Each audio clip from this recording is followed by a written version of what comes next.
এর ৪৯ বছরের গৌরবময় উদযাপন, বীর শহীদদের প্রতি শ্রদ্ধা নিবেদনে সর্বস্তরের মানুষের ঢল, সাম্প্রদায়িক অপশক্তির বিরুদ্ধে দৃপ্ত উচ্চারণ। বাংলাদেশ অসাম্প্রদায়িক চেতনার দেশ, সব ধর্মের মানুষ এ দেশের মাটিতে সমান অধিকার নিয়ে চলবে, বিজয় দিবসের আলোচনায় প্রধানমন্ত্রী। কষতে হবে অর্ধ শতকের ভারত বাংলাদেশ সম্পর্কের দেনা পাওনার নতুন হিসেব, বলছেন বিশ্লেষকরা। বৃহস্পতিবার হাসিনা মোদি ভার্চুয়াল বৈঠক। পদ্মা সেতু প্রকল্পের টাকায় জীববৈচিত্র্য রক্ষায় হচ্ছে বিশেষ জাদুঘর, জানা যাবে সেতু তৈরির ইতিহাস। ২০২২ সালে খুলে দেওয়ার আশা।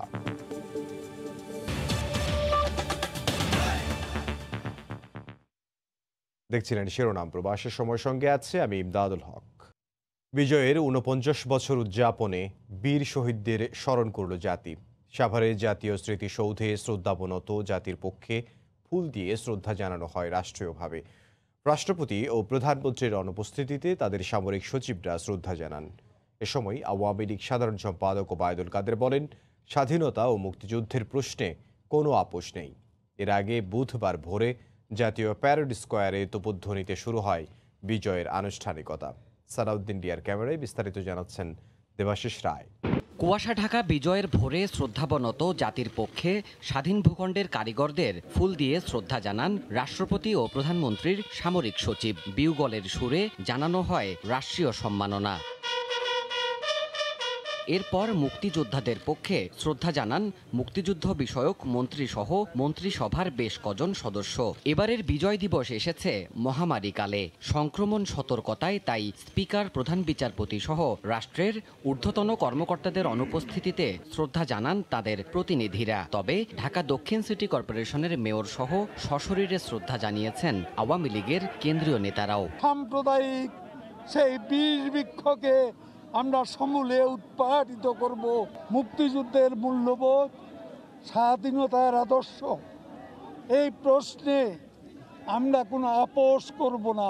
অর্ধশত ছুঁই ছুঁই পরিণত বাংলাদেশে গৌরবের দিনটি উচ্ছ্বাস হারিয়েছে বৈশ্বিক সংকট করোনায়। তারপরও উদযাপন ম্লান হয়নি। পূর্ব প্রজন্মের আত্মত্যাগে কৃতজ্ঞতা জানাতে ফুল হাতে শহীদ বেদিমূলে ছুটে এসেছিলেন সর্বস্তরের মানুষ। আজ থেকে ৪৯ বছর আগে রক্তক্ষয়ী যুদ্ধে যে দেশের সৃষ্টি, সেটি সার্বভৌম বাংলা। শোষকদের পোড়া মাটিতে পরিকল্পিত উন্নয়ন আর সমৃদ্ধির নানান স্মারক আজ সফলতার গল্প হয়ে ফুটে উঠছে। কিন্তু এই বাংলাদেশে এখনও মুক্তিযুদ্ধের চেতনা বিনাশী অপকর্ম বাস্তবায়নের ধৃষ্টতা দেখাচ্ছে মৌলবাদী গোষ্ঠী। উগ্রবাদী এই অপশক্তিকে আগামী দিনে রুখে দেওয়াই হবে বাংলাদেশের জন্য সবচেয়ে বড় রাজনৈতিক চ্যালেঞ্জ, বলছেন শ্রদ্ধা জানাতে আসা এসব মানুষেরা। দেবাশিস রায়, সময় সংবাদ, জাতীয় স্মৃতিসৌধ, সাভার, ঢাকা। বাঙালির মানসপটে স্বাধীনতার উজ্জ্বল অবয়ব হয়ে আছে যে সৌধ, তার সোপানে শ্রদ্ধার্ঘ্য নিবেদনে সাভারে সাধারণ মানুষের ঢল নামে ভোর থেকেই। উত্তর প্রজন্মকে বিজয়ের ইতিহাসের সঙ্গে পরিচয় করিয়ে দিতে অনেকে এসেছেন সন্তানদের হাত ধরে। ফুলেল শ্রদ্ধা জানিয়ে সব শ্রেণী পেশার মানুষই বললেন, কোনো অপশক্তি অসাম্প্রদায়িক বাঙালির চেতনাকে মুছে দিতে পারবে না। সাভার থেকে বিস্তারিত জানাচ্ছেন তরিকুল ইসলাম সৌরভ। কুয়াশার চাদরে ঢাকা চারপাশ। শীতের মোহময় সকালে হাজারো মানুষের অপেক্ষা। বিজয়ের স্মারক হয়ে দাঁড়িয়ে আছে যে মিনার, সেখানেই অর্পণ করতে হবে শ্রদ্ধার্ঘ্য। বুধবার সকাল 7টায় সর্বসাধারণের জন্য উন্মুক্ত হয় স্মৃতিসৌধ। এরপর কেবল উচ্ছ্বাস আর উদ্দীপনায় মুখর ছিল পুরো অঙ্গন। দেশ ও মাটির প্রতি গভীর ভালোবাসা বুকে নিয়ে এসেছেন ফুল হাতে। মুক্তির সোপানে শ্রদ্ধা নিবেদনে বিজয় দিবস এখন বড় এক উপলক্ষ। বিদেশে থাকলে বোঝা যায় দেশের প্রতি কত মায়া। দেশটাকে ভালোবাসি বলেই এই দেশে আসছি এবং শ্রদ্ধা জানাতে আসছি মুক্তিযোদ্ধাদের। ৩০ লক্ষ মানুষ যুদ্ধে নিহত হয়েছে, এটা আসলে একটা হৃদয়ের স্পন্দনের একটা ব্যথা। সেই ব্যথা থেকে আমরা বাংলাদেশকে মনে প্রাণে ভালোবাসি। যে শিশু এসেছে বাবা মায়ের হাত ধরে, সেই তো বাঙালি জাতির উত্তরাধিকার। তাকেও জানতে হয় বিজয়ের সৌরভ কিনতে হয় চড়া দামে। যারা আমাদের দেশের জন্য প্রাণ দিয়েছে তাদেরকে ফুল দিয়ে শ্রদ্ধা জানানোর জন্য প্রতি বছর আমরা এখানে আসি। বাচ্চাকে নিয়ে আসছি যে বাচ্চারা দেখবে, শিখবে, এগুলো জানবে। বিজয় দিবস কি 16 ডিসেম্বর কি এগুলো শেখানোর জন্য ওদেরকে নিয়ে আসলাম। সোনার বাংলা কি এখনো স্বপ্ন? বিজয়ের 50তম বর্ষে দাঁড়িয়ে এই প্রশ্নের উত্তর খুঁজে ফিরছেন হাজারো মানুষ। একটা শোষণহীন সমাজ যেখানে ভাত, কাপড়, বাসস্থান, শিক্ষা, চিকিৎসা, মৌলিক অধিকার পাওয়ার কথা, কিন্তু স্বাধীনতার পরে আজ পর্যন্ত সেটা আসেনি। যে আকাঙ্ক্ষা নিয়ে লড়াই করছে মুক্তিযোদ্ধারা, আজকে এই মুক্তিযুদ্ধ বিভ্রান্তে পরিণত হতে যাচ্ছে। বাঙালি এগিয়ে যাক আপন মহিমায়, বিজয়ী জাতি সমৃদ্ধ হোক ৭১-এর চেতনায়। 19৭১ সালে স্বাধীনতা এসেছিল, সর্বার্থে মুক্তি আসেনি। মুক্তির এই লড়াইয়েও বাংলাদেশ জিতে যাবে, এমনটাই সবার প্রত্যাশা। সাভারের স্মৃতিসৌধ থেকে তরিকুল ইসলাম সৌরভ, সময় সংবাদ। ভাস্কর্য বিরোধীদের হুঁশিয়ার করে প্রধানমন্ত্রী শেখ হাসিনা বলেছেন, বাংলাদেশ অসাম্প্রদায়িক দেশ, সব ধর্মের মানুষ এখানে সমান অধিকার নিয়ে বাঁচবে। বুধবার বিকেলে গণভবন থেকে বিজয় দিবস উপলক্ষে আওয়ামী লীগ আয়োজিত ভার্চুয়াল আলোচনা সভায় কথা বলেন তিনি। কারো কথায় কান না দিয়ে দেশের সেবায় আওয়ামী লীগ নিয়োজিত থাকবে জানিয়ে দলটির প্রধান বলেন, যে কোনো পরিস্থিতি সহনশীলতার সঙ্গে মোকাবেলা করতে হবে নেতাকর্মীদের। আওয়ামী লীগের কেন্দ্রীয় নেতৃবৃন্দ, বাঙালির আবেগ, উচ্ছ্বাস আর অর্জন উপলব্ধির গৌরবের দিন বিজয় দিবস। এ উপলক্ষে বুধবার বিকেলে ভার্চুয়াল আলোচনা সভার আয়োজন করে বাংলাদেশ আওয়ামী লীগ। 21 বছর পর গণভবন থেকে বঙ্গবন্ধু অ্যাভিনিউয়ের কেন্দ্রীয় কার্যালয়ে ভিডিও কনফারেন্সে যোগ দিয়ে এতে সভাপতিত্ব করেন দলীয় প্রধান শেখ হাসিনা। যে সকলের সহযোগিতা। বঙ্গবন্ধু কন্যা বলেন, জাতির পিতার দেখানো পথে দেশ স্বনির্ভর হলেও তার ভাস্কর্য নিয়েই বিরোধিতা হচ্ছে দেশের মধ্যেই। হ্যাঁ, বঙ্গবন্ধুর ভাস্কর্য নিয়ে কথা ওঠার চেষ্টা হয়েছে। বাংলাদেশ অসাম্প্রদায়িক চেতনার দেশ। বাংলাদেশে সকল ধর্মের মানুষ সমান সুযোগ নিয়ে চলবে। আমরা এখন মুসলমান সংখ্যাগরিষ্ঠ আছি বলে অন্য ধর্মাবলম্বী যারা, তাদেরকে অবহেলা চোখে দেখব তা নয়। সব ধর্মের মানুষের রক্তস্রোতেই স্বাধীনতা এসেছে উল্লেখ করে তিনি বলেন, বাংলার মাটিতে সমান অধিকার সবার। একই সাথে রক্ত ঢেলে দিয়ে এদেশ স্বাধীন করেছে। কাজে এই দেশের মাটিতে ধর্ম, বর্ণ নির্বিশেষে সকলের সমান অধিকার নিয়েই বাস করবে। যার যার ধর্ম পালনের স্বাধীনতা সকলেরই থাকবে। ইসলাম আমাদের সেই শিক্ষাই দিয়ে থাকে। পরিস্থিতি সামলে নিতে নেতাকর্মীদের সহনশীল হতে বলেন সরকার প্রধান। সবাইকে যে কোনো পরিস্থিতি সহনশীলতার সাথেই মোকাবেলা করতে হয়, সেটাই করতে হবে।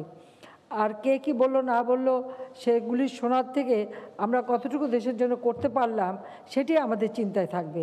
জাতির পিতার নামে ইউনেস্কোর পুরস্কার প্রবর্তন দেশের জন্য নতুন সম্মান বলেও জানান প্রধানমন্ত্রী। বাঙালি জাতির জন্য এটা একটা বড় উপহার বলে। দেবাশিস রায়, সময় সংবাদ, ঢাকা। বিজয়ের আনন্দ ছড়িয়ে পড়েছে নগর জুড়ে। বিজয়ের ৪৯ বছর উদযাপনে রাজধানীর সোহরাওয়ার্দী উদ্যান, সংসদ ভবন, হাতিরঝিল সহ নানা জায়গায় বসে লাল সবুজের মিলন মেলা। কেউ এসেছেন বন্ধুদের সঙ্গে, কেউ বা পরিবার নিয়ে। সবার চোখে মুখেই ফুটে ওঠে দেশের প্রতি ভালোবাসা।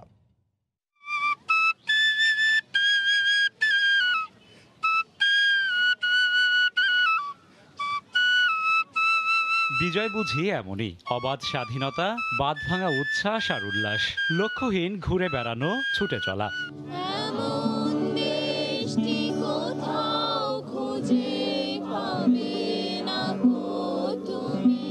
কারো কাছে বিজয়ের মানে গলা ছেড়ে গান, বন্ধুত্বের বন্ধন, আড্ডা, খুনসুটি, সৃষ্টি সুখের উল্লাসে মহানন্দে ভেসে চলা। বিজয় মানে মানুষের সেবা করা, মানুষের জন্য কাজ করা, মানুষের পাশে দাঁড়ানো। সবাই পতাকা হাতে নিয়ে ঘুরতেছে, যে যার মাথায় উঠছে পতাকা বেঁধে ঘুরতেছে, দেশকে স্বাধীন স্বাধীন মনে হচ্ছে। বিজয়ের ৪৯ বছরের পূর্তি ছুঁয়ে গেছে নগর জীবনে। রঙিন পোশাকে মাতোয়ারা প্রতিটি প্রাণ। পূর্বপুরুষদের আত্মত্যাগ আর দেশপ্রেমের সঙ্গে পরিচয় করিয়ে দিতে শিশু সন্তানকে কোলে নিয়েও বেরিয়ে পড়েন অনেক অভিভাবক। ওর এটা প্রথম বিজয় দিবস, ও যাতে ছোটবেলা থেকে মানে মাতৃভূমি কি, বিজয় দিবস কি, এই শিক্ষাটা যাতে ও ছোটবেলা থেকে পেয়ে বড় হয়, এই জন্যই আসলে ওকে নিয়ে বের হওয়া। বিজয়ের অনুভূতি অবশ্যই শ্রেষ্ঠ একটা অনুভূতি। স্বাধীন দেশে শ্বাস নিতে পারছি শুধুমাত্র তাদের এই ত্যাগের বিনিময়। আনন্দের পাশাপাশি মা, মাটি আর মানুষের কল্যাণে কাজ করার প্রত্যয় ছিল তরুণ প্রজন্মের কণ্ঠে। আমরা চাই বৈষম্যমুক্ত, হানানিমুক্ত সুন্দর একটা বাংলাদেশ। করোনা মহামারী কিছুটা হলেও থমকে দিয়েছে জনজীবন, এ কথা ঠিক। তবে বিজয়ের আনন্দের কাছে হার মেনেছে সকল সংকট, সমস্যা কিংবা প্রতিবন্ধকতা। বিজয়ের এই আনন্দ, এই উচ্ছ্বাস ছড়িয়ে পড়ুক প্রতিটি বাঙালির অন্তরে। সময় গড়িয়ে নামে সন্ধ্যা, তবু উচ্ছ্বাসে ভাটা পড়ে না এক বিন্দু। বিজয়ের রাতের সৌন্দর্য যেন আরো অপরূপ হয়ে ধরা দেয়। সেই সঙ্গে বাড়ে নগর মানুষের আনন্দ, বাড়ে আবেগ, বাড়ে দেশপ্রেম। রাশেদ বাপ্পি, সময় সংবাদ, ঢাকা। গণতন্ত্র পুনরুদ্ধার ও দলীয় চেয়ারপারসনের মুক্তির জন্য বিএনপি সংগ্রাম করে যাবে বলে জানিয়েছেন দলটির মহাসচিব মির্জা ফখরুল ইসলাম আলমগীর। আওয়ামী লীগ সবসময়ই প্রতারণার রাজনীতি করেছে বলেও অভিযোগ করেন তিনি। সকালে মহান বিজয় দিবস উপলক্ষে জাতীয় স্মৃতিসৌধে ও পরে জিয়াউর রহমানের সমাধিতে শ্রদ্ধা নিবেদন শেষে সাংবাদিকদের একথা বলেন তিনি। বিজয়ের ৪৯ বছরে মহান স্বাধীনতা যুদ্ধে আত্মত্যাগকারী শহীদদের প্রতি শ্রদ্ধা জানাতে সাভারে জাতীয় স্মৃতিসৌধে নেতাকর্মীদের নিয়ে পুষ্পার্ঘ্য অর্পণ করেন বিএনপি মহাসচিব মির্জা ফখরুল ইসলাম আলমগীর। পরে সাংবাদিকদের প্রশ্নের জবাবে ফখরুল বলেন, মুক্তিযুদ্ধের মাধ্যমে বিজয় এলেও বাংলাদেশের মানুষের মুক্তি এখনও আসেনি। গণতন্ত্র উদ্ধার ও বিএনপি চেয়ারপারসনের মুক্তির জন্য বিএনপির সংগ্রাম অব্যাহত থাকবে বলেও জানান তিনি। শপথ গ্রহণ করেছি স্মৃতিসৌধে আমাদের শ্রদ্ধা জানিয়ে যে আমরা গণতন্ত্রকে উদ্ধার করবার জন্য, দেশনেত্রী বেগম খালেদা জিয়াকে মুক্ত করবার জন্য, এই দেশের মানুষকে মুক্ত করবার জন্য আমাদের সংগ্রাম আমাদের অক্ষুণ্ণ রাখবো, অব্যাহত রাখবো। সাভার থেকে ফিরে রাজধানীর শেহরি বাংলা নগরে মরহুম রাষ্ট্রপতি বিএনপির প্রতিষ্ঠাতা জিয়াউর রহমানের সমাধিতে ফুল দিয়ে শ্রদ্ধা নিবেদন করেন মির্জা ফখরুল। বলেন, প্রতারণার মাধ্যমে ক্ষমতায় এসে গণতন্ত্র হরণ করেছে আওয়ামী লীগ। আওয়ামী লীগ স্বাধীনতার চেতনায় বিশ্বাস করে না। আওয়ামী লীগ সবসময় প্রতারণার রাজনীতি করেছে।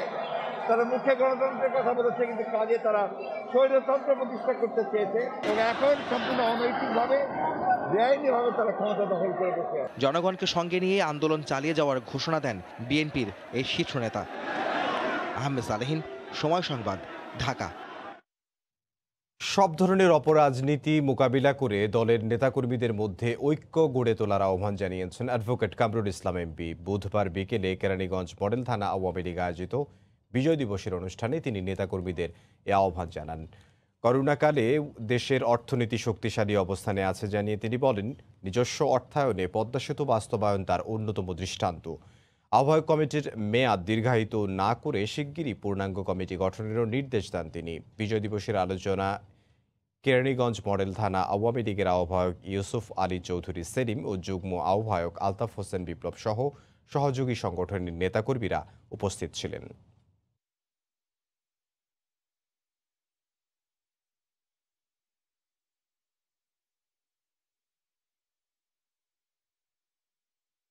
এই করোনা কালেও আমি বলবো বাংলাদেশের অর্থনীতি আজকে মজবুত অবস্থানে দাঁড়িয়ে আছে। বাংলাদেশের মানুষ বিশ্ববাসীকে জানান দিয়েছে যে পদ্মা সেতুর মতো একটা বৃহত্তর প্রজেক্ট বাংলাদেশের মানুষ নিজ অর্থায়নে করতে পারে। কোন রকম দ্বিধাদ্বন্দ্বের কোনো অবকাশ নাই। আর ঐক্য, সবচেয়ে বড় ঐক্য। একটা নতুন কমিটি যখন আসে অনেকের মধ্যেই ক্ষোভ থাকে, অনেকের মধ্যেই অভিমান থাকে এবং আওয়ামী করি আমরা। কাজে কোনো ভয়ের রাজনীতি, কোনো গ্রুপ সৃষ্টি না করে ঐক্যবদ্ধভাবে আমরা এই সংগঠনকে এগিয়ে যাব। করোনা পরিস্থিতিতে বৃহস্পতিবার ভারতের প্রধানমন্ত্রী নরেন্দ্র মোদীর সঙ্গে ভার্চুয়াল বৈঠক করবেন প্রধানমন্ত্রী শেখ হাসিনা। এই বৈঠকের আলোচ্যসূচি নিয়ে কোনো পক্ষ থেকে স্পষ্ট কিছু না জানালেও বিশ্লেষকরা বলছেন, দুই দেশের সম্পর্ককে আরও সফল করতে গতানুগতিক কূটনীতির ধারা থেকে বেরিয়ে আসতে হবে। বৈঠকে ভারতের সঙ্গে রেলপথে যোগাযোগের আরও একটি রুট খুলতে যাচ্ছে। হলদিবাড়ি চিলাহাটি রেল লিঙ্ক পরবর্তীতে যুক্ত হবে ট্রান্স এশিয়ান রেল নেটওয়ার্কের সঙ্গে। বিস্তারিত জানাচ্ছেন দেবাশিস রায়। অবিভক্ত ভারতের অন্যতম হলদিবাড়ি চিলাহাটি রেলপথটি ১৯৬৫ সালের পর বন্ধ হয়ে যায় পাকিস্তান ভারত দ্বন্দ্বে। ৫৫ বছর পর এই পথটি সম্ভাবনার নতুন মাত্রা নিয়ে হাজির দুই দেশের কাছে। করোনার প্রেক্ষাপটে আগামীকাল ভার্চুয়াল মাধ্যমে দ্বিপক্ষীয় বৈঠকে বসছেন শেখ হাসিনা, নরেন্দ্র মোদী। এই বৈঠক থেকেই নীলফামারীর চিলাহাটি ও পশ্চিমবঙ্গের কুচবিহারের অন্তর্গত হলদিবাড়ি স্টেশনে ট্রেন চলাচলের ঘোষণা দেবেন দুই শীর্ষ নেতা। প্রাথমিকভাবে মালবাহী ট্রেন চলাচল করবে এই পথে। উদ্বোধনী দিনে নতুন রেলপথে ট্রেন যাবে নীলফামারী থেকে কুচবিহারে। নতুন রেল লিঙ্ক চালুর ইস্যুতে আশাবাদী বাংলাদেশ। রেলমন্ত্রীর দাবি, ২৬শে মার্চ থেকে যাত্রীবাহী ট্রেন চলবে এই পথে। পরবর্তীতে যা যুক্ত হবে ভুটান ও নেপালের সঙ্গেও। ২৬শে মার্চ আমাদের মহান স্বাধীনতা দিবসে আমরা ঢাকা থেকে শিলিগুড়ি পর্যন্ত আমরা যাত্রীবাহী ট্রেন আমরা যাতে এই রুটে চালাতে পারি সেই পরিকল্পনা নিয়ে আমরা এগিয়ে যাচ্ছি। মহামারীর মধ্যেই দুই প্রধানমন্ত্রীর এই বৈঠক নিয়ে উদ্গ্রীব দেশের কূটনৈতিক মহল।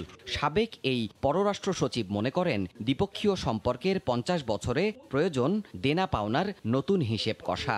নতুন জেনারেশনের হাতে যে সম্পর্কটা ট্রান্সফার করার জন্য আমার মনে হয় যে একটা উদ্যোগ থাকা উচিত। তিস্তার পানি বন্টন, সীমান্তে হত্যা বন্ধ সহ ভারতের তরফ থেকে দীর্ঘদিন ঝুলে থাকা ইস্যুগুলোর সমাধানে আরও গতিশীল কূটনীতির আহ্বান এই বিশ্লেষকের। পানিটা আমি মনে করি শুধু ভাগাভাগির প্রশ্ন থেকে সরে এসে এটার উন্নয়নের কথা চিন্তা করতে হবে। দুই দেশের বাণিজ্যে সমতা আনা সহ আঞ্চলিক মজুদ ব্যবস্থাপনা গড়তে ঢাকা নয়াদিল্লিকে আরও পথ পাড়ি দিতে হবে বলে জানাচ্ছেন পররাষ্ট্র বিশ্লেষকরা। দেবাশিস রায়, সময় সংবাদ, ঢাকা। পদ্মা সেতুর পাশাপাশি এই অঞ্চলের জীবন ও জীববৈচিত্র্য রক্ষায় প্রকল্পের টাকায় গড়ে তোলা হচ্ছে বিশেষ একটি জাদুঘর। উদ্দেশ্য, বহু বছর পরও মানুষ যাতে জানতে পারে কেমন ছিল পদ্মা সেতু তৈরির দিনগুলো। 2022 সাল নাগাদ এই জাদুঘরটি সাধারণের জন্য উন্মুক্ত করার ব্যাপারে আশাবাদী সেতু কর্তৃপক্ষ। সাইফুল ইসলামের ছবিতে এহসান জুয়েল জানাচ্ছেন বিস্তারিত। পদ্মা সেতুর এমন সব ভারী যন্ত্রপাতি আর থাকবে না। কাজ শেষে চলে যাবে ঠিকাদার প্রতিষ্ঠান চায়না মেজর ব্রিজ কোম্পানির পক্ষ থেকে ভাড়ায় আনা যন্ত্রগুলো। তবে তাদের স্মৃতি রয়ে যাবে দেশে। চীন থেকে এসব যন্ত্রের রেপ্লিকা বানিয়ে আনার পর সেগুলো ঠাঁই পাবে পদ্মা সেতুর জাদুঘরে। শুধু পদ্মা সেতুর কাঠামো নয়, সেতু এলাকার জীববৈচিত্র্য সংরক্ষণ করা হচ্ছে এই জাদুঘরে। 2016 সালে শুরু করা এই প্রকল্পে এর মধ্যে লক্ষ্য অনুযায়ী 1000-এর বেশি প্রজাতি সংগ্রহ করার কাজ শতভাগ শেষ হয়েছে। ঢাকা বিশ্ববিদ্যালয় প্রাণীবিজ্ঞান বিভাগের তত্ত্বাবধানে স্তন্যপ্রায়ী প্রাণী, ব্যাঙ, সরীসৃপ, শামুক, ঝিনুক, পদ্মার মাছ, প্রজাপতি, পাখি সবকিছুই ঠাঁই পাচ্ছে এই জাদুঘরে। মৃত বন্যপ্রাণীগুলো সংগ্রহ করা হচ্ছে পদ্মার পাশাপাশি দেশের বিভিন্ন অঞ্চল থেকে। তথ্য প্রযুক্তির মাধ্যমে এটা বিশ্বব্যাপী প্রচারেরও ব্যবস্থা করা হবে। জাদুঘর এবং পদ্মা সেতু এলাকা সম্পর্কে জানতে পারে, এই এলাকার প্রাণী সম্পর্কে জানতে পারে। এছাড়া পদ্মা এলাকার জীবন জীবিকার কিছু অংশ থাকবে। পদ্মার বুকে পাল উড়িয়ে চলা অনেক নৌকা এর মধ্যে হারিয়ে গেছে। এ নদীর সুবিখ্যাত ইলিশের পাশাপাশি সেগুলো ঠাঁই দেয়া হচ্ছে এই জাদুঘরে। আশা করা হচ্ছে 2022 সালের দিকে মূল ভবন নির্মাণ শেষে উন্মুক্ত করা যাবে জাদুঘরটি।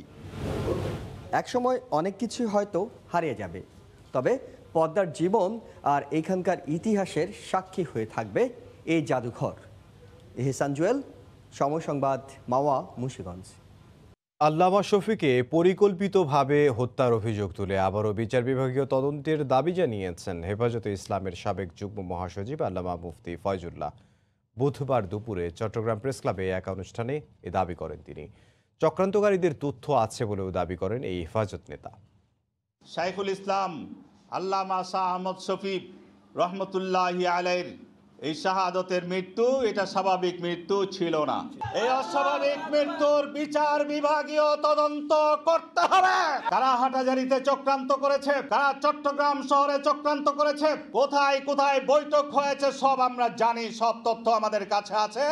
সব তথ্য জাতির সামনে প্রকাশ করা হবে ইনশাআল্লাহ। পার পাবেন না। স্বাধীনতার 50 বছর উপলক্ষে মুজিবনগর নদিয়া হয়ে কলকাতা পর্যন্ত সড়কটি স্বাধীনতা সড়ক নামে চালু হতে যাচ্ছে। মুক্তিযুদ্ধের ইতিহাস ও ঐতিহ্য সমৃদ্ধ করতে এই উদ্যোগ বলছেন স্থানীয় প্রশাসন। সমন্বিতভাবে সব দপ্তরের কার্যক্রম শেষ করা গেলে বাস্তবে রূপ নেবে স্বাধীনতা সড়ক। চুয়াডাঙ্গা প্রতিনিধি মাহফুজ মামুনের পাঠানো তথ্য ও ছবি নিয়ে রিপোর্ট। ইতিহাসের সাক্ষী মেহেরপুরের বৈদ্যনাথ তলার আমবাগান ঘেরা গ্রাম মুজিবনগর। এখানেই 1971 সালের 17 এপ্রিল বাংলাদেশের অস্থায়ী সরকারের মন্ত্রিসভার সদস্যরা শপথ নেন। তারা সবাই সড়ক পথে বিদেশি সংবাদকর্মী ও মুক্তিযোদ্ধা সহ ভারতের কলকাতা থেকে নদিয়া হয়ে মেহেরপুরের মুজিবনগর আসেন। এখানেই গড়ে তোলা হয়েছে দৃষ্টিনন্দন মুজিবনগর কমপ্লেক্স। বাংলাদেশের মানচিত্র আর বিভিন্ন ভাস্কর্যের মাধ্যমে স্বাধীনতার ইতিহাস তুলে ধরা হয়েছে। এই সড়কের মাধ্যমেই মুজিবনগরে স্বাধীনতা ও মুক্তিযুদ্ধের বীজ বপন হয়, কিন্তু দেশ স্বাধীনের পর বন্ধ হয়ে যায় ঐতিহাসিক এই সড়কটি। মুজিবনগরের স্মৃতি রক্ষার্থে সরকার স্বাধীনতা সড়কটি উন্মুক্ত করতে পরিকল্পনা গ্রহণ করেছে।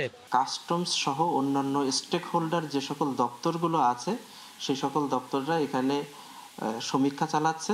এই অবস্থায় স্বাধীনতা সড়কটি চালু করার সরকারের নেয়া উদ্যোগ বাস্তবায়নের অপেক্ষায় স্থানীয়রা। এই রাস্তা দিয়ে গিয়ে আমরা ওই ভারতে গিয়ে ট্রেনিং করেছি এবং এই রাস্তা দিয়ে এসে আবার এই বাংলাদেশকে স্বাধীন করার জন্য আমরা আবার এই রাস্তা দিয়ে গিয়ে যুদ্ধ করেছি। আমরা চাই এই সড়কটি আবার পুনরায় চালু করা হোক। সকল কার্যক্রম শেষ হলে সড়কটি দ্রুত চালু হবে বলে জানান ঊর্ধ্বতন কাস্টমস কর্মকর্তা। সরকারের যে উদ্যোগ বা স্বপ্ন স্বাধীনতার 50 বছর পূর্তি উপলক্ষে সড়কটি পুনরায় চালু করা। মেহেরপুরের মুজিবনগর থেকে ভারতের নদিয়ার হৃদয়পুর পর্যন্ত 1.5 কিলোমিটার সড়কের মাত্র 300 মিটার ইটের সোলিং করা। এইটুকু পাকা করে সড়কটি প্রশস্ত করলেই স্বাধীনতা সড়কটি উন্মুক্ত হবে। সময় সংবাদ, চুয়াডাঙ্গা।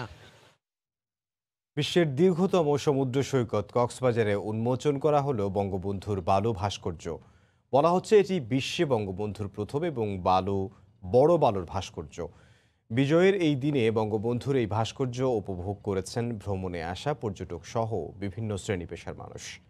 সবার জন্য এই বালু ভাস্কর্য উন্মুক্ত থাকবে 31 ডিসেম্বর পর্যন্ত। বিশ্বের দীর্ঘতম সমুদ্র সৈকত কক্সবাজারে নির্মিত হয়েছে বঙ্গবন্ধুর বালুর ভাস্কর্য, যেটি সৈকতের বালিয়াড়িতে বঙ্গবন্ধুর প্রথম এবং সবচেয়ে বড় কোনো ভাস্কর্য। পাশাপাশি সৈকতের বালিয়াড়িতে 10 ফুট উচ্চতার আবক্ষ একটি এবং 6 ফুট উচ্চতা আর 14 ফুট প্রশস্তের আরেকটি ভাস্কর্য নির্মিত হয়েছে, যা কুষ্টিয়ায় ভাস্কর্যের হামলার প্রতিবাদ এবং বঙ্গবন্ধুর জন্মশতবর্ষ উপলক্ষে নির্মিত।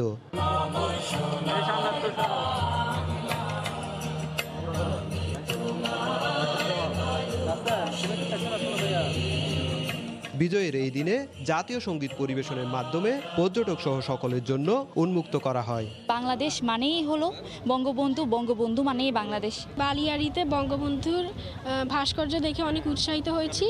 জেলা প্রশাসক জানালেন, ভবিষ্যৎ প্রজন্মের কাছে বঙ্গবন্ধুকে পৌঁছাতে হলে বঙ্গবন্ধুর ভাস্কর্য নির্মাণ অতীব জরুরি। কলাতলী মোড়কে বঙ্গবন্ধু চত্বর এবং বঙ্গবন্ধুর ভাস্কর্য সেখানে কিন্তু আমরা নির্মাণ করতে পারবো এবং এইভাবে আমরা সমস্ত জায়গায় যদি ছড়িয়ে দিতে পারি তাহলে বেঁচে থাকবে বঙ্গবন্ধুর চেতনা, বেঁচে থাকবে মুক্তিযুদ্ধের চেতনা। সৈকতের লাবণী পয়েন্টে জেলা প্রশাসনের পরিকল্পনা ও তত্ত্বাবধানে ব্র্যান্ডিং কক্সবাজারের সহযোগিতায় বঙ্গবন্ধুর বালুর ভাস্কর্য নির্মাণ করেন ঢাকা বিশ্ববিদ্যালয়ের চারুকলা ইনস্টিটিউটের 10 জন শিক্ষার্থী। সুজাউদ্দিন রুবেল, সময় সংবাদ, কক্সবাজার। দেখছেন প্রবাসের সময়, সঙ্গেই থাকুন।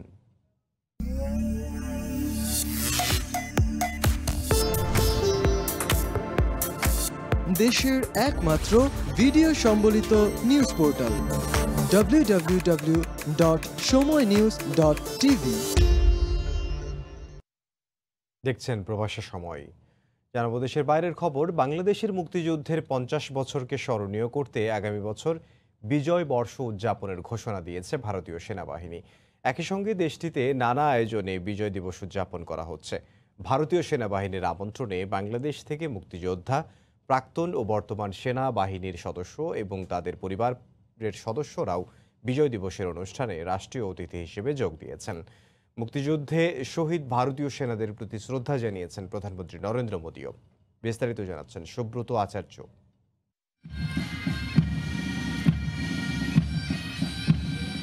ভারতীয় সেনাবাহিনীর অন্যতম ঐতিহ্যশালী কমান্ডগুলোর মধ্যে পূর্বাঞ্চলীয় কমান্ড অন্যতম।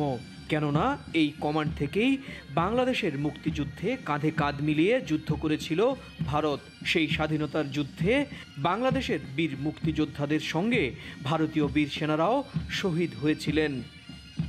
ভারতীয় সেই সেনাদের আত্মত্যাগের কথা স্মরণ করে বাংলাদেশের সঙ্গে 16ই ডিসেম্বর বিজয় দিবস পালন করে আসছে ভারতীয় সেনাবাহিনীর ইস্টার্ন কমান্ডো।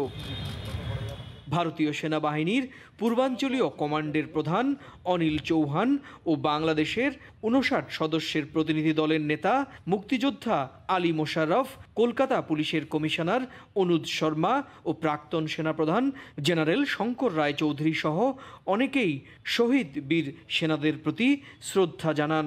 আমাদের সাথে যারা জীবন দিয়েছে তাদের আজকে এই যে অনুভূতি, তো নিঃসন্দেহে বলতে হবে যে অত্যন্ত প্রশংসনীয়। মুক্তিযুদ্ধের সময় ভারতীয় বাহিনী যে ত্যাগ, প্রায় 6300 ভারতীয় বাহিনী মৃত্যুবরণ করেছেন আমাদের যুদ্ধের সংগ্রামী আমাদের জনগণ, আমাদের মুক্তিযোদ্ধা তাদের কোনোদিন ভুলবে না। এদিকে বাংলাদেশের মহান স্বাধীনতা যুদ্ধে শহীদ ভারতীয় সেনাদের স্মরণে বুধবার সকালে দিল্লিতে অবস্থিত ন্যাশনাল ওয়ার মেমোরিয়ালে স্বর্ণিম বিজয় মশাল প্রজ্বলন করেন প্রধানমন্ত্রী নরেন্দ্র মোদী। সুব্রত আচার্য, সময় সংবাদ, পশ্চিমবঙ্গ, ভারত।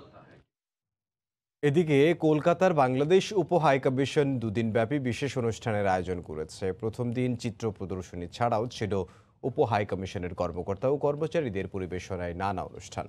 সুব্রত আচার্যের আরও একটি রিপোর্ট। এটি শুধুমাত্র একটি কূটনৈতিক ভবন নয়, বাংলাদেশের বাইরে প্রথম এই ভবনেই উড়েছিল লাল সবুজের পতাকা। 1971 সালের মহান মুক্তিযুদ্ধে যে রাজ্য বাংলাদেশের প্রায় 1 কোটি শরণার্থীকে আশ্রয় দিয়েছিল, সেই রাজ্যটিও বাংলাদেশের ইতিহাসের সঙ্গে অঙ্গাঅঙ্গিভাবে মিশে রয়েছে। বিজয় দিবস উপলক্ষে কলকাতার বাংলাদেশ উপ হাইকমিশনে আয়োজন করা হয় নানা অনুষ্ঠানের। কোভিড বাস্তবতায় দুদিনের এই বিজয় দিবসের অনুষ্ঠানের সূচনা হলো বুধবার। উদ্বোধনী বক্তব্যে গত 5 দশকের উন্নয়নের খতিয়ান তুলে ধরেন উপ হাইকমিশনার তৌফিক হাসান। বলেন, জাতির জনকের স্বপ্ন বাস্তবায়নে নিরলসভাবে কাজ করে যাচ্ছেন প্রধানমন্ত্রী শেখ হাসিনা। আমরা এই কোভিডের মধ্যেও আমাদের জিডিপি গ্রোথ রেট সমুন্নত রাখতে সক্ষম হয়েছি। এদিকে প্রথম দিনের আয়োজনে উপ হাইকমিশনের কর্মকর্তা কর্মচারীদের অংশগ্রহণে ছিল ব্যতিক্রম আয়োজন। সেখানে কণ্ঠ দেন উপ হাইকমিশনারও।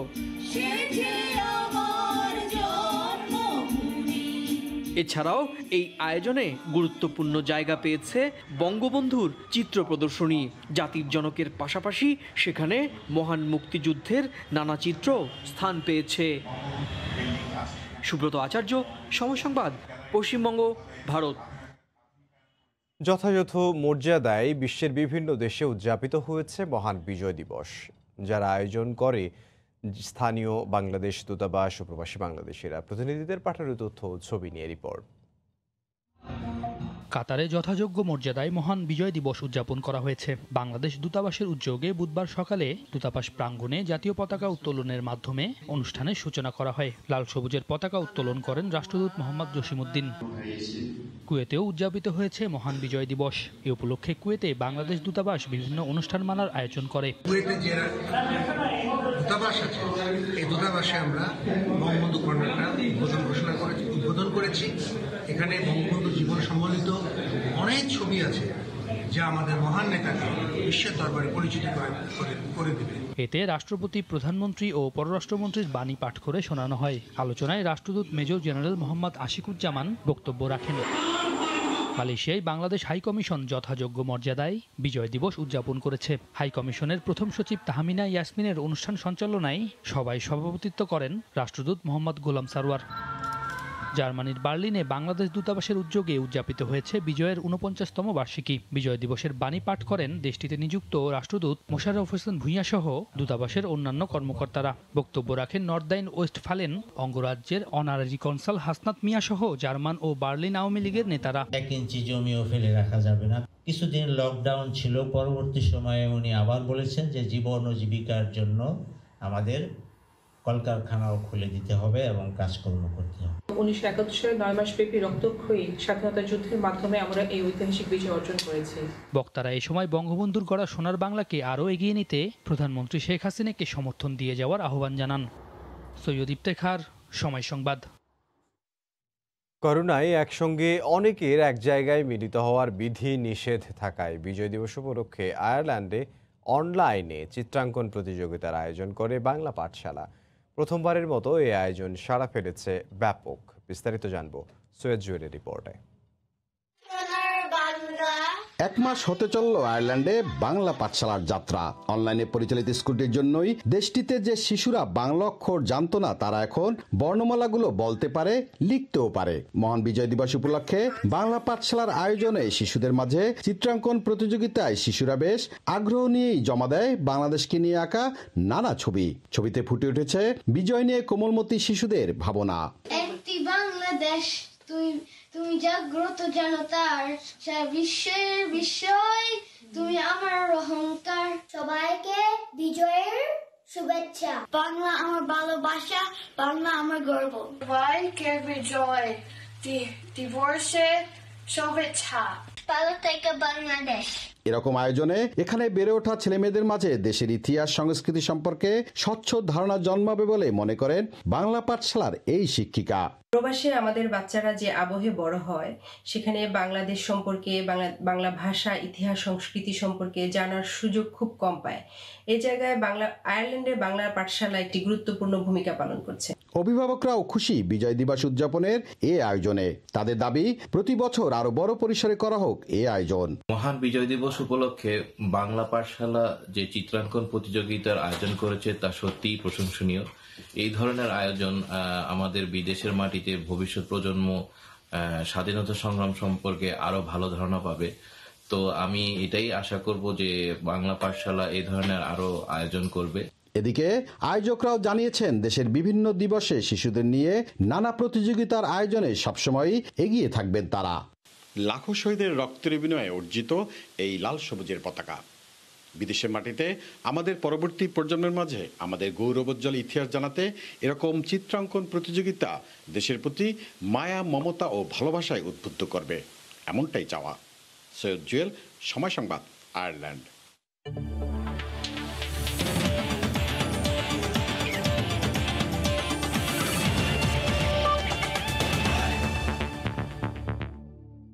বিজয় দিবস উপলক্ষে প্রতি বছরের মতো সাবেক ফুটবলারদের নিয়ে প্রীতি ম্যাচ অনুষ্ঠিত হয়।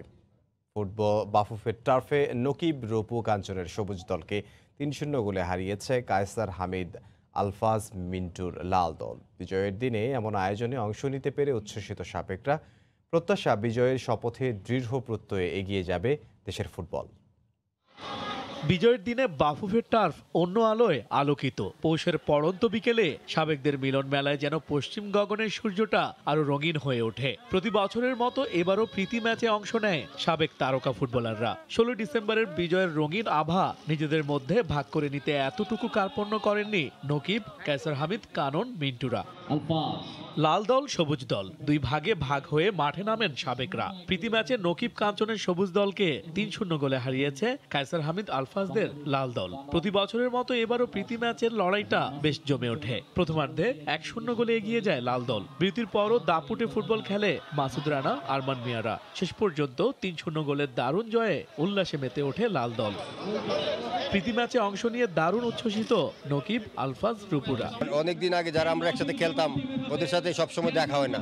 এই গেট টুগেদার এই দিন এটাই সবাই একটু আনন্দ করি। প্রতিটা ক্লাব এবং ফুটবল ফেডারেশন আন্ডারে মিনিমাম 4টা স্টেডিয়াম থাকলে ফুটবল আস্তে আস্তে ডেভেলপ করবে। এই দিনটাকে আমরা অপেক্ষায় থাকি যে একসাথে মিলিত হব আমরা এক্স খেলোয়াড়রা। বাংলাদেশে অনেক ফুটবলার আছে যারা নামি দামি খেলোয়াড়, সাব্বির, কায়সার হামিদ, ওদের মতো অনেক খেলোয়াড়রা বেরিয়ে আসুক এই আশা করি আমরা। আগে দর্শকরা মাঠে আসতেন, মাঠে এসে খেলোয়াড়দেরকে উদ্বুদ্ধ করতেন, সেই কারণে খেলোয়াড়দের তারকা খ্যাতিও অনেক বেশি ছিল। এই মিলনমেলার মাধ্যমে তরুণ প্রজন্মের খেলোয়াড়রা তারা একটু উজ্জীবিত হবে বা অনুপ্রাণিত হবে, এটা আমি চাই এবং আমি মনে করি যে বাংলাদেশের ফুটবল আবার জেগে উঠুক। এদিন বাফুফে অ্যাস্ট্রোটার্ফের আয়োজনে ভিন্ন মাত্রা যোগ করেন মোহামেডানের কোচ শনলেন। এই ইংলিশ কোচ লাল সবুজের বিজয়ে আনন্দে গা ভাসিয়েছেন আপন মহিমায়। Very significant landmark day in Bangladesh history. To play in a game with some wonderful ex-players, play for Bangladesh, play for Mohammedan. In Bangladesh, everything, Kupalo, Vijay Dibosh, Shubacha. বছর ঘুরে এই ম্যাচটার জন্য অপেক্ষায় থাকেন সাবেকরা। এবার বিজয়ের আনন্দ ছড়িয়ে পড়ুক সাবেক থেকে বর্তমানে, ক্রীড়াঙ্গনের সর্বক্ষেত্রে। দীপু, সময় সংবাদ, ঢাকা। বিজয়ের ৪৯ বছরের গৌরবময় উদযাপন, বীর শহীদদের প্রতি শ্রদ্ধা নিবেদনে সর্বস্তরের মানুষের ঢল, সাম্প্রদায়িক অপশক্তির বিরুদ্ধে দৃপ্ত উচ্চারণ। বাংলাদেশ অসাম্প্রদায়িক চেতনার দেশ, সব ধর্মের মানুষ এ দেশের মাটিতে সমান অধিকার নিয়ে চলবে, বিজয় দিবসের আলোচনায় প্রধানমন্ত্রী। এবং কষতে হবে অর্ধশতকের ভারত বাংলাদেশ সম্পর্কের দেনা পাওনার নতুন হিসেব, বলছেন বিশ্লেষকরা। বৃহস্পতিবার হাসিনা মোদি ভার্চুয়াল বৈঠক। এই ছিল প্রবাসী সময়ের সঙ্গে থাকুন সময়।